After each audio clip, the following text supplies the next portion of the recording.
For thousands of years, scientists and philosophers have tried to understand the mystery of the atom. Early models were simple, tiny, indivisible spheres. Then came discoveries that revealed atoms have structure: electrons, protons, and neutrons. But how did these electrons move around the nucleus? That's where Niels Bohr stepped in, introducing a planetary-style model with electrons orbiting in fixed paths. It was a huge leap forward, but it wasn't the full story.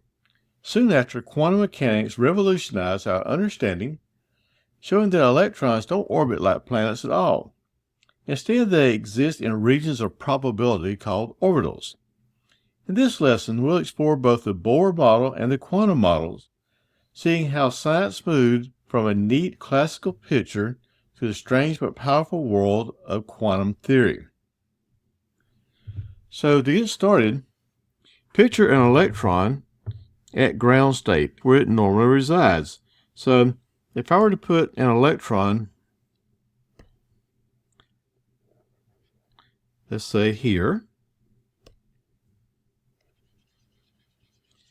Okay, this is ground state.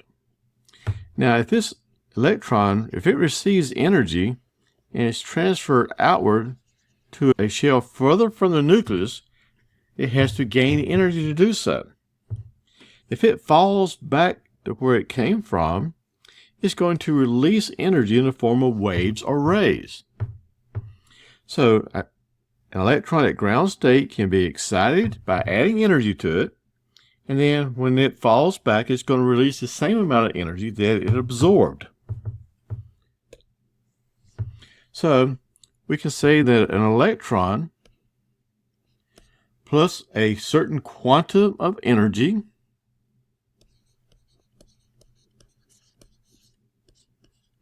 will give us an excited atom.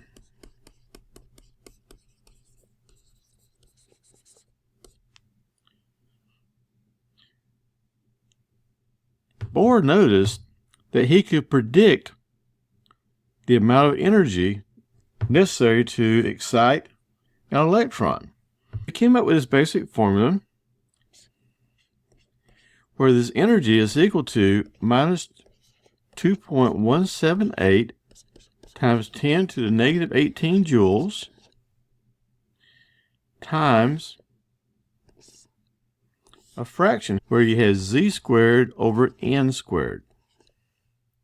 The z squared represents the smaller orbit,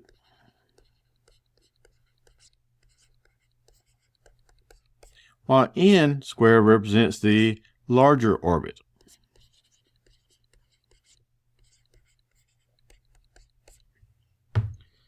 So for the hydrogen atom, if a hydrogen atom electron goes from orbital 1 to orbital 6, then we could calculate that.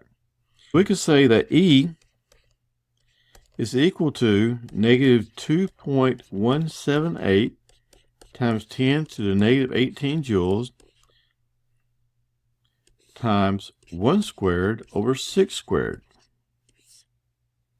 This will equal negative 6.05 times 10 to the negative 20 joules. Okay, this number here, this is the energy of an electron at ground state.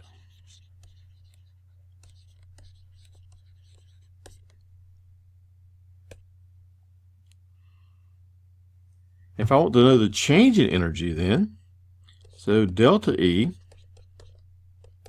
I could say negative 2.178 times 10 to the negative 18 joules minus negative 6.05 times 10 to the negative 20 joules. So delta E would equal negative 2.117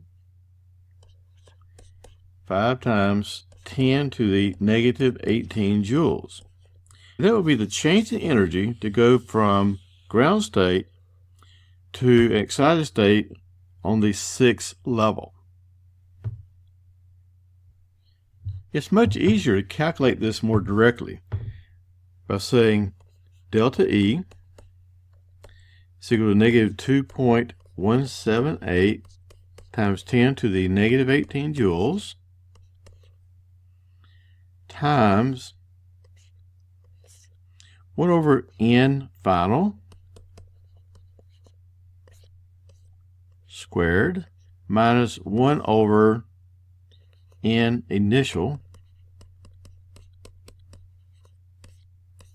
squared.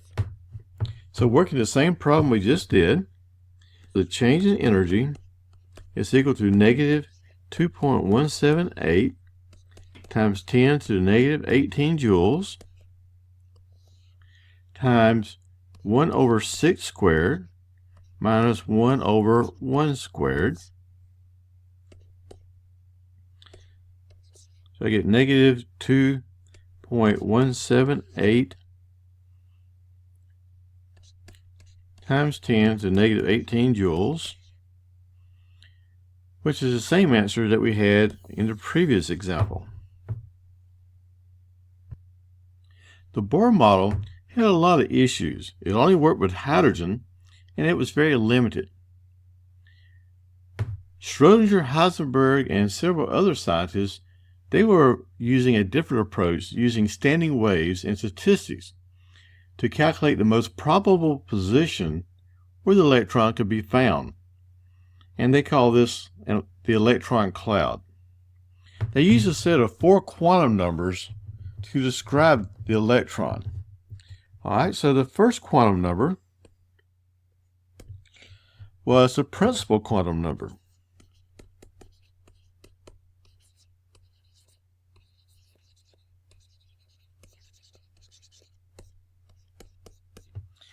Okay, we use the letter n to represent the principal quantum number. It's just going to be an integer like 1, 2, 3, so on and so forth. This represents the size of the orbital. The larger the value of n, the larger the orbital is.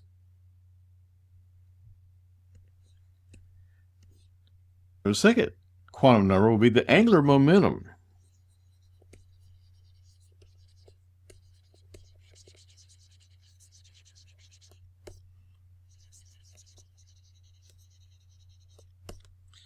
Okay, so we'll let the letter L, lowercase l, represent the angular momentum. This will be the shapes of the orbitals. L has values. The largest size is n minus 1. So if n is 1, L has to be 0. If n is 2, then L can be 1. For the different values of L, for example, if L is equal to 0, we will say that orbital is an s orbital.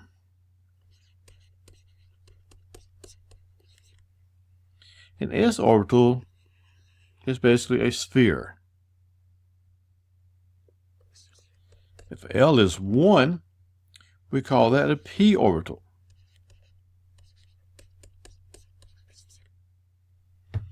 And p orbitals are basically 2 lobes. Here's the node. You have one on the x, the y, and the z axis. You would have a set of each on each one.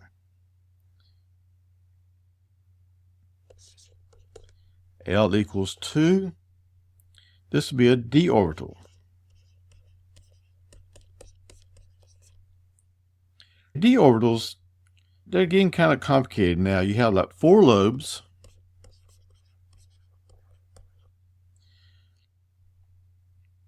On the x, y, and z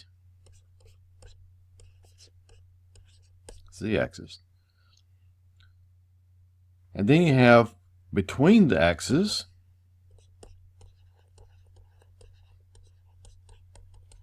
and one that's a donut shape.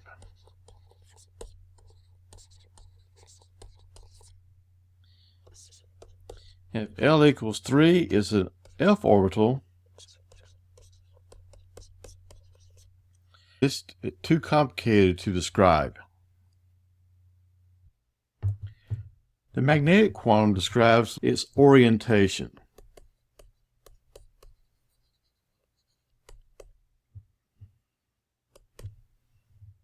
We will use the letter M sub L to denote the magnetic quantum. Its values go from negative L to positive L, including 0.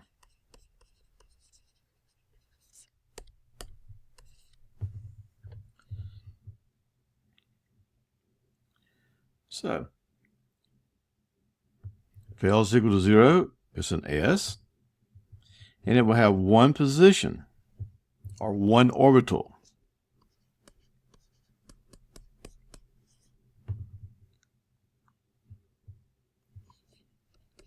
If L is 1, then it's a P. A P will have 3 orbitals.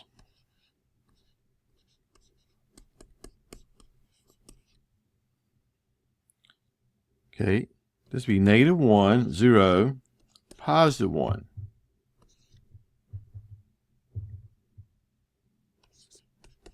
If L equals 2, it's a D. So we're going to have 5 orbitals. So it's going to be negative 2, negative 1, 0, 1, and 2.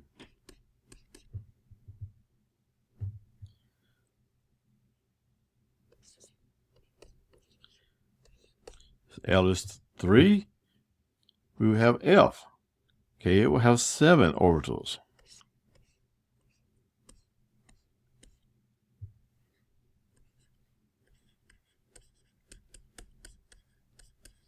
These orbitals will be negative 3, negative 2, negative 1, 0, positive 1, positive 2, and positive 3.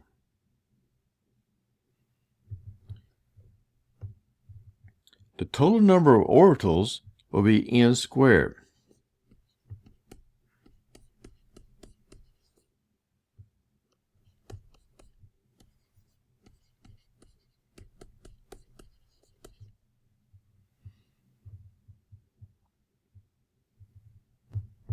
So for example, if n equals 3, that means I have S's, P's, and D's.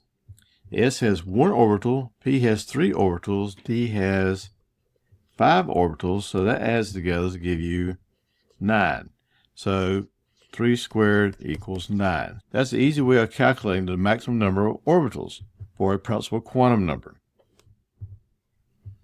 All right, the last quantum number, number 4 here, is the spin quantum.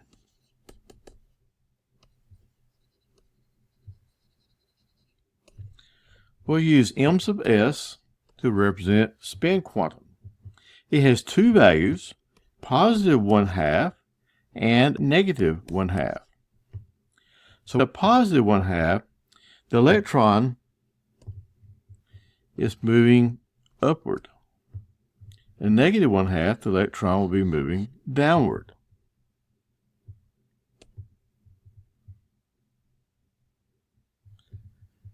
These electrons will pair up. For example, if I have an orbital here, one will always be going up, one will always be going down. So if I had something like a p orbital, which has an x, a y, and a z, I will place my ups in first, then I'll put my bottoms in second. This is important later on.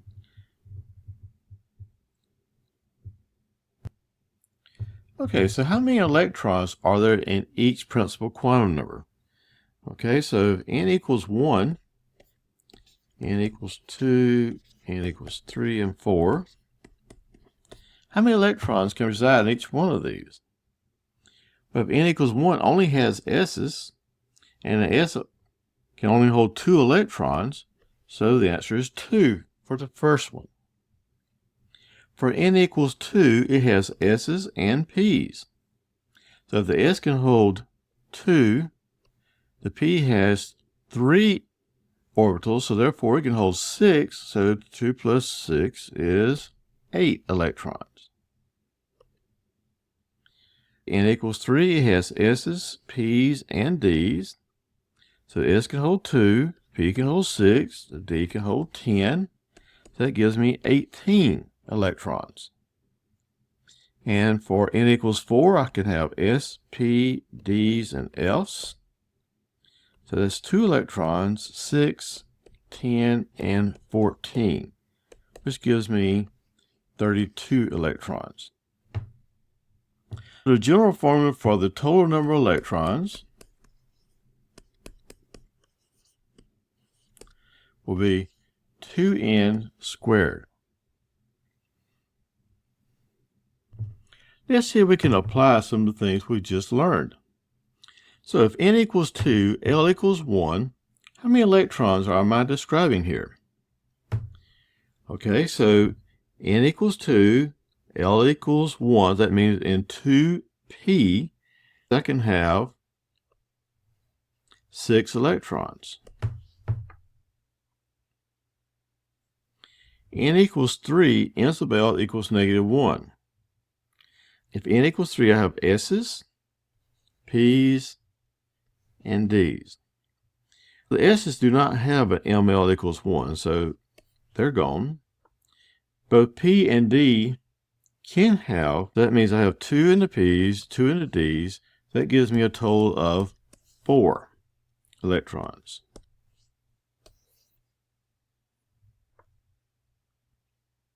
N equals 3, m sub s equals 1/2. I have s's, p's, and d's. For plus 1/2, s has 1, the p will have 3, and the d will have 5.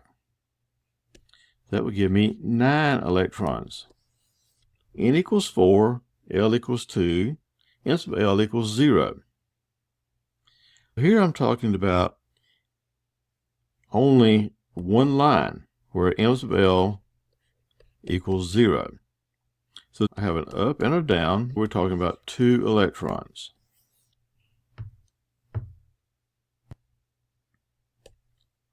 Can I have a n equals 4, L equals 0, m sub L equals 0? Yes, I can. That was fine. Nothing wrong with it. Can I have an n equals 2, L equals 1, m sub L equals -2? No, I cannot. This is too large. My m sub L has to be, for L equals 1, -1, 0, +1.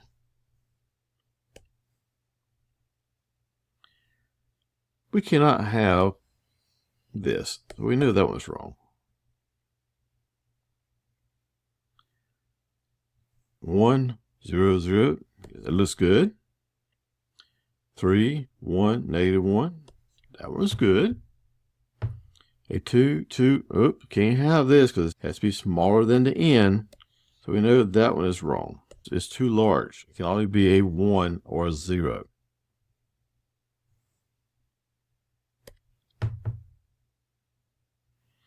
N equals 1, L equals 1. That's too large, isn't it? It has to be smaller. L equals 0. If L equals 0, then this cannot be true because it has to be 0. 5, 2, -3. This cannot be this size. It has to be a -2, -1, 0, 1, or 2, not a -3. N equals 4. We can't have a negative L. How many electrons are being described and how many orbitals are being described? N equals 3, L equals 2. That means I have 10 electrons there. And how many orbitals? I have -2, 2, -1, 0, 1, and 2. That gives me 5 orbitals. N equals 4, L equals 2, N sub L -1. Okay, we're talking about just one suborbital now, so therefore the most it can have is 2 electrons. So therefore that's one orbital. This one looks easy, but it's a little bit more difficult. Okay, because N equals 3, N sub L equals 0. So let's think about this. I have S's, P's, and D's here. The S has 2, the P will have 2, and the D will have 2. So that means I will have 6 electrons here.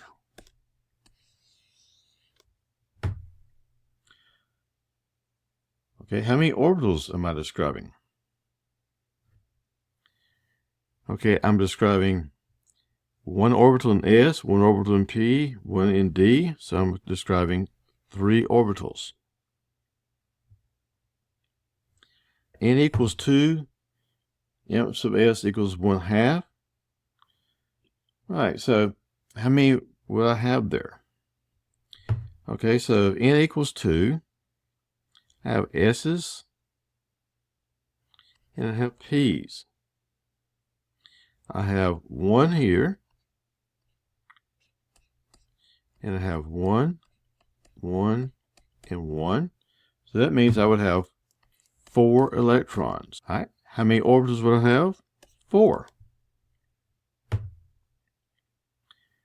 right, N equals 4, L equals 2, and the spin is positive 1/2. S, P, D, and L. S doesn't have an M this size. P doesn't have one that size either. But D would have 1, and F would have 1. So I have 2 electrons and 2 orbitals. I hope this video was helpful. Thank you for watching. Please like and subscribe, and I'll see you again soon. Thank you. Goodbye.